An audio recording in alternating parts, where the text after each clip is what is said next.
Alors donc, mesdames et messieurs, on profite exactement sur cette turbine pour vous souhaiter de passer une très bonne semaine et un très bon début de semaine. Alors on est justement lundi et c'est parti, votre matinale d'information pour 1h30 d'information, pour 1h30 exactement de détente. Les plus ramenés itam tout que ne soit l'actualité de la rue, mais si nous gagnons ya d'inda si nous gagnons ya to beaucoup na jëm si li nga xamné que modi mbiru Mame Mbaye Niang par rapport ak li nga xamné que modi taxawayu la cour suprême mu daal di ñëw si li nga xamné que moy dernier revers bi mom ak Ousmane Sonko des na ko daal di faram-fàccee si nu mu gën a yaatoo exactement suñu ay ponk itam li si gën a fës bokk na jëm si nouvelle convocation foofu saa nu ko PJF di li nga xam ne que moo di le pôle judiciaire financier des na ko daal di faram-fàccee Ousmane Sonko foofu saa nu ko Chine déplacement am waaye itam jokkalante gi nga xam ne itam am na si wàllu wu ni mel Cheikh Diba annoncé woon na que ni tey jii la fi daal di war a mën a publier le rapport trimestriel bu budget bu Sénégal fan si daal di war a mën a toll loolu itam des na ko daal di faram-fàccee si nu mu gën a yaatoo exactement mais tout d'abord da nga koy daal di commencer ak ki nga xam ne que moo di justement du côté de la régie mbiru Mame Mbaye Niang ak li nga xam ne que moo di tolluwaay wi ma ni kon nag mbiru Prodac ma ni kon nag li nga xam ne que moo di la cour suprême bëgg na ko daal di jeexal suñuy xool nag convoqué waat neen li nga xam ne que moo di midi et que dossier bi nag refaire na surface exactement devant cette haute cour bu li nga xam ne que moo di cour suprême donc nag l'affaire de diffamation entre Ousmane Sonko et Mame Mbaye Niang loin d'être classée connaîtra un nouveau rebondissement. La cour suprême est attendue le 1er juillet bi ñu daal di dem mu daal di war a mën a atte boobu li nga xam ne que moo di dossier pour daal di statuer exactement sur le rabat d'arrêt bi nga xam ni itam Ousmane Sonko ak avocat am ñoo ko daal di déposé devant justement cette cour. Donc ce contentieux judiciaire avait opposé l'ancien ministre du tourisme Mame Mbaye Niang à l'actuel premier ministre, alors leader de l'opposition. Il faisait suite aux déclarations d'Ousmane Sonko qui affirmait détenir un rapport IGF compromettant sur la gestion d'un programme Prodac piloté par Mame Mbaye Niang. Donc ce rapport qu'il cachait est maintenant sur ma table. Loolu nag mu daal di koy xamle woon benn rassemblement foofu si doonu ko Grand Théâtre en juin 2024 moom ki nga xam ne que moo di Ousmane Sonko nag dina daal di taxaw bu baax a baax si nu mu gën a yaatoo si li nga xam ne itam méngal na ak ki nga xam ne que moo di le sieur Mame Mbaye Niang. Alors Arfan donc suñuy rappelé wu le procès s'est soldé par une condamnation de Ousmane Sonko à 6 mois de prison avec sursis et a versé une somme de 200 millions de nos francs de dommages et intérêts à Mame Mbaye Niang mu nekk verdict boo xam ni itam dafa favorable ak ki nga xam ne que moo di si Mame Mbaye. Alors donc rabat d'arrêt bi ñu doon wax weesu nañ ko wala weesuwuñu ko mu daal juróon li nga xam ne que moo di coow mais la cour suprême mu daal di koy jël de manière recevable avant naka na daal di jàngatee wàllu wu nu mel mbiru ki nga xam ne que moo di Ousmane Sonko ak Mame Mbaye waaye itam rebondissement yi nga xam ni itam am na si allant dans ce sens. oui xam nga dossier bi yow yaa ngi wax le rabat d'arrêt. boo xoolee dossier bi rabat d'arrêt bi kan lañ ko dugale woon c'était en quelle année. C'est autant de Macky. C'est ça, c'était en 2023. Donc, on n'a même pas prononcé de ce rabat d'arrêt-là. Mais la Cour suprême doit prononcer donc de ce rabat d'arrêt-là. Lolo moy wone ni que le temps de la justice n'est pas le temps des hommes. Donc, digante bobu, defo na fi djeyé. La procédure a été nulle. Tout le monde est d'accord. Même les avocats de Mame Mbaye Niang reconnaissent que ni la procédure même. Donc, dès lors pris par la justice du dossier Bob, le dossier en diffamation, la procédure a été bafouée. Parce que s'il y a un rabat d'arrêt, même la signature dit délibéré,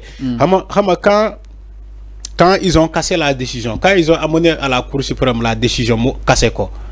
Mais il y avait combien de signataires? Il y avait combien de signataires au niveau de la chambre des litiges? Il y avait une dame justement Aïssata Diallo. Okay. Elle a refusé de signer. Donc ce qui veut dire que si nous respectons yon qui moment bobu, on ne peut pas donner de verdict. Étant donné que les membres siégeants, les magistrats ici siégeants, il y a une d'entre eux qui a refusé de rendre sa signature. Donc, il y a vice procédural. Donc, les avocats de Ousmane Sonko, dont Maître Bamba Cissé et Maître Ciré Clédor Ly, ils ont réclamé. Moi, nous interjecté un rabat d'arrêt. Okay. Donc ce rabat d'arrêt bob il fallait le respecter. Mais comme ils étaient dans des combinaisons politiques, vouloir coûte que coûte empêcher à Ousmane Sonko d'être candidat pour les élections, Mota, ils ont entassé derrière cette procédure du dossier en diffamation. Alors, bataille si dessiné exactement par rapport à quoi l'on mais dans la procédure bi ni fi nekkoon donc doon jëfé comme ni ko sentir. Non mais bien sûr. Nekul man mako wax. Ñom ci sen donc japp na ni rabat d'arrêt bi wolo nek statué bu yag. Bu yag. Ouais, donc instrumentalisé en quelque sorte. Mais c'est ça lolu xawma man duma ne instrumentalisation. Duma wax lolu dama ne bo topé yef yi. Selon le communiqué des avocats, tu sais nettement que la procédure a été nulle. Les avocats de Ousmane Sonko ne cessent de réclamer même la procédure, dans l'ensemble de la procédure. Ils n'ont pas respecté les droits de Ousmane Sonko. C'est ça la réalité. Ils n'ont pas respecté les droits de Ousmane Sonko. Je ne sais pas, le comment de vouloir protéger coûte que coûte à eux Mambaïna pour moi am deug forcément ci Ousmane Sonko. Peut-être lolu mo am. Mais s'ils avaient respecté le rabat d'arrêt, rabat d'arrêt aussi fallu. Méthode le bo xamantene dafa bok ci justice. Donc da nga japp ni Mambay Niang il a été protégé. Non, il a été protégé. Non, il a été procédé de ce dossier. Non, il a été protégé. Mambay Niang a été protégé durant tout le long du processus. Il a été protégé. Mais quand Mambay Niang a eu gain de cause au niveau de la première chambre d'accusation, qu'est-ce qu'ils ont dit? Ils ont dit oui, Mambay Niang a eu raison sur Ousmane Sonko. Mambay Niang lui-même a déclaré officiellement ni que sama justice réew setal na ma. Mais c'était ça avant. Oui, mais par la suite, qu'est-ce qui s'est passé? Lan mo xew après? Déposer recours. Mais quand ils ont vu ni que la décision qui a été rendue n'entasse rien de la candidature de Ousmane Sonko, non, les gens étaient mécontents. Ils ont dit ah non, mais attends, Mambay Niang. Ils ont même déclaré officiellement ni que le juge qui avait rendu cette décision dès lors, il fait partie de PASTEF. C'est ce qu'ils ont déclaré. Ñom Benno Bokk Yaakaar. Le juge qui avait infligé Ousmane Sonko les 2 mois de prison, 2 mois, parce que la législation voudrait qu'au-delà de 3 mois, de 6 mois, le coupable ou bien le condamné n'aura pas droit à candidater à une quelconque élection. Maintenant, quand ils ont rendu la première décision de ce dossier, il s'est trouvé que Ousmane Sonko, on lui a infligé, comment dirais-je, on lui a condamné 3 mois. Non, 2 mois. 2 mois. 2 mois de prison. 2 mois de prison. Deuxième 6 mois. Voilà, assorti d'une amende. Amende amende de score de 2 millions, je ne sais pas. Ils ont dit non. Quand Mambay Niang n'avait pas compris, il a jubilé devant tout le monde. Il a dit oui, c'est mon justice au j'ai eu raison sur Ousmane Sonko. Mais par la suite, les membres de Benno Bokk Yaakaar étaient mécontents. Ils ont dit à Mambay Niang, yo, il y a un jubilé. Mais le gars, il peut être candidat avec les 2 mois là, avec sursis. Il peut être candidat. Mais c'est-à-dire non, qu'est-ce qui s'est passé? Le procureur a aidé Mambay Niang, Abdou Karim Diop, le procureur Abdou Karim Diop, il a aidé Mambay Niang à faire un appel. Non, donc aider non, si, mais le droit am la alpha non, on est d'accord c'est verdict non, dama ne procureur dougal li nga xamné que modi appel dama ne le procureur Abdou Karim Diop a aidé Mambay Niang à faire un appel. OK. Mais c'est ça lolu mo am.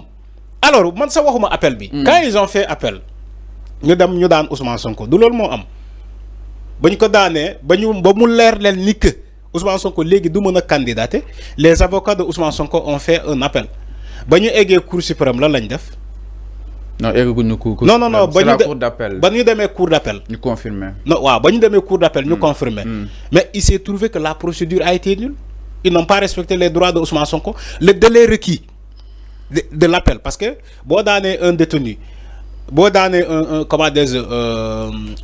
un supposé un coupable même si il est présumé innocent tant que eguñu feulé alors buñu dané Ousmane Sonko yoonu may Ousmane Sonko un délai de 30 jours pour mu interjecter appel ñom respecté wuñu le délai de 30 jours de Ousmane Sonko.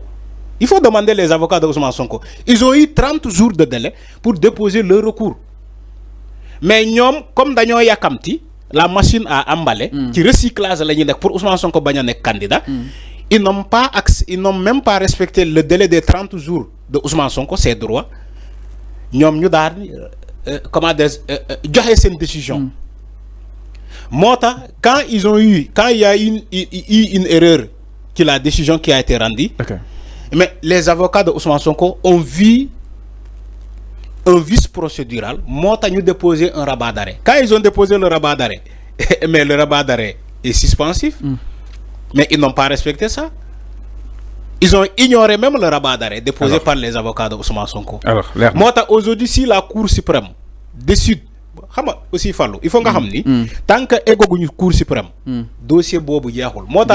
Quand les gens ont jubilé, parce que la Cour d'appel a donné raison à Mambaïna, nous jubilé parce que c'est l'élection le ils ont empêché même à travers ce rabat d'arrêt aux avocats de Ousmane Sonko de pouvoir utiliser les droits de Ousmane Sonko pour me réclamer. Mais les gens ont dit mais vous jouez avec le feu. Alors, tant que égouñu Cour suprême, tay fa lañu wax du Cour suprême lañu wax. Voilà, mais c'est l'histoire qui nous a rattrapé. Alors avant ñu deseen ci ba tay par rapport ak walu bu ni même fati yoni cette émission le truc de matinal.